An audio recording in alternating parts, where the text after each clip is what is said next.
The Kauri Museum in Matakohe, Northland, is roughly midway between Auckland and the beautiful Bay of Islands. It is just 1 hour from the end of the Auckland motorway. Take the turn-off at the Brinderwin Hills, State Highway 1, onto State Highway 12, towards Dargaville. The Kauri Museum is 20 minutes up the road from the turn-off.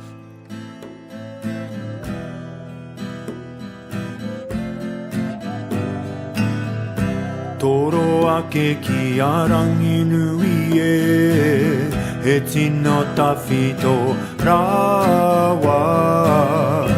Kua kitea e ngā tipuna, ka kitea winaia nei.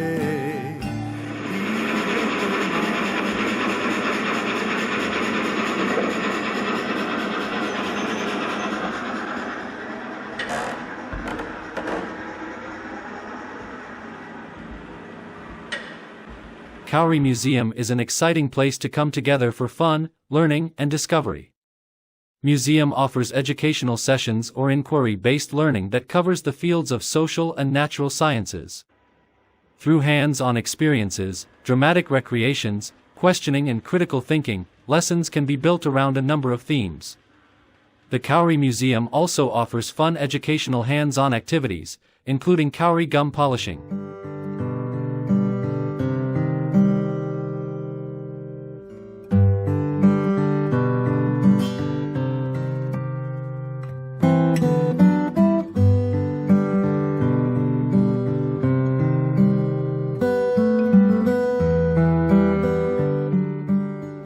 Joseph Gordon Coates, 1878 to 1943, is the only New Zealand politician to have a church dedicated to him.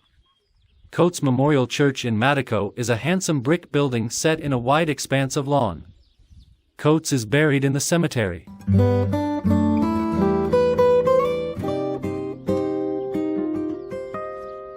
A Northland farmer and local body politician, Coates was first elected as an MP in 1911.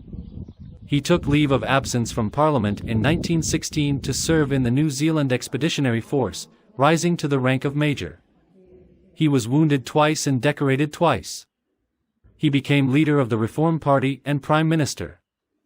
The Reform Party lost the 1928 election, but Coates served as a very effective minister in a coalition government from 1931 to 1935 and a wartime cabinet from 1940 to 1943. He died suddenly on May 27, 1943.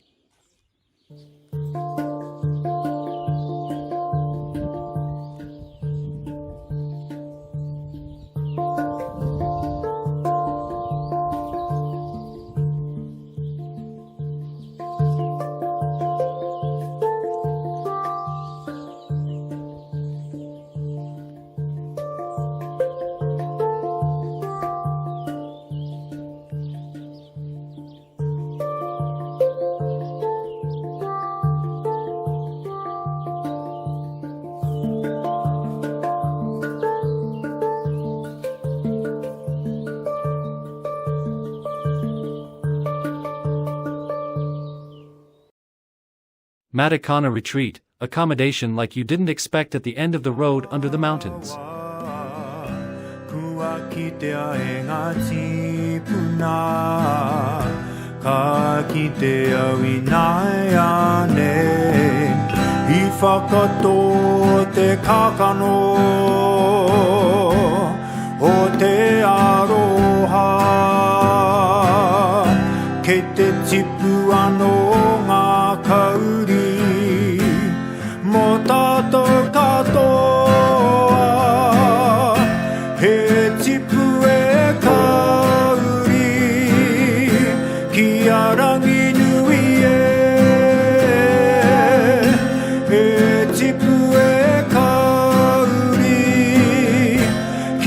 Rangi nui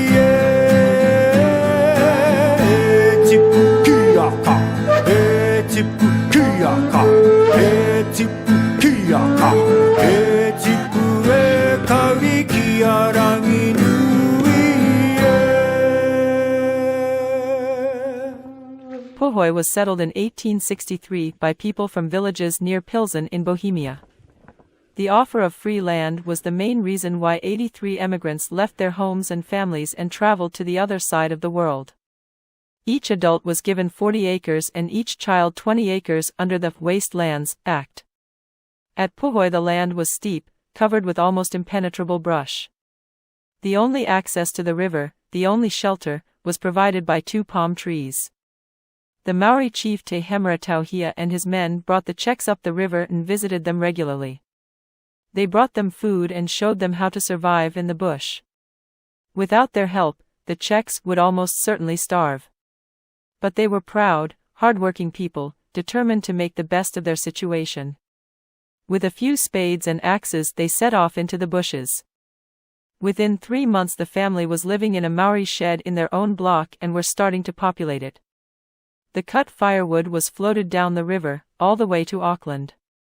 For many years the income of the Puhoi people came from whatever the bush could produce: firewood, shingles, kauri gum, mushrooms, charcoal and later logs, wharf material, railway sleepers and timber. Steamboats brought supplies down the river and took timber products to Auckland for sale. In 1881, about 3,000 acres began to be farmed. A successful village was created with a school, 2 shops, a hotel and boarding house, a small hall. About 200 other emigrants from Bohemia came in total. They met regularly to keep their spirits up with music and dance. The Czechs, who were all Roman Catholics, built the Church of St. Peter and Paul, and their motto, or survival, was, "We kept the faith and helped each other." The Church of St. Peter and Paul Puhoi, designed by architect James Wrigley, was built by the Bohemian settlers, and opened on August 10, 1881 at a cost of £264. The altarpiece, a copy of a 1724 painting by Anton Schindler in the church at Lidditz, was commissioned from Pilsen artist Johann van Herzog and completed in 1885. The convent school now houses the Puhoi Heritage Museum and Puhoi Playgroup. It was opened in 1923, replacing the public school that had served the community since 1872. Puhoi used to have 3 pubs, then 2, and now the one with the hotel that was once called the German remains in operation. He was taken over by Christian Siska and is Czech. The Bohemians. On the afternoon of the 29th of June, 1863, around 80 souls found themselves offshore at the mouth of the Puhoi River. What they thought they were coming to and what they found were 2 totally different things. Here is a song about the arrival and early settlement of the Bohemians in Puhoi. They rowed us up the Puhoi River in 1863. The Maoris were so friendly, they even gave us tea. We sailed from Bohemia, the ship was made of wood. Captain Krippner said that we should come, the trip would do us good. We prayed to the Virgin Mary, St. Peter and St. Paul, that they would guide us safely halfway around the world. We each got 40 acres, the government said was free. Some was up the Puhoi and some was by the sea. When we woke up first morning, all there was to see, hills and valleys, bush and fern, acres of tea tree. Horse and bullocks were our transport, the ship was OTT. The river was our highway for all commodities. The bush was demolished, grass grew lush and green, quality of sheep and cattle as good as any seen.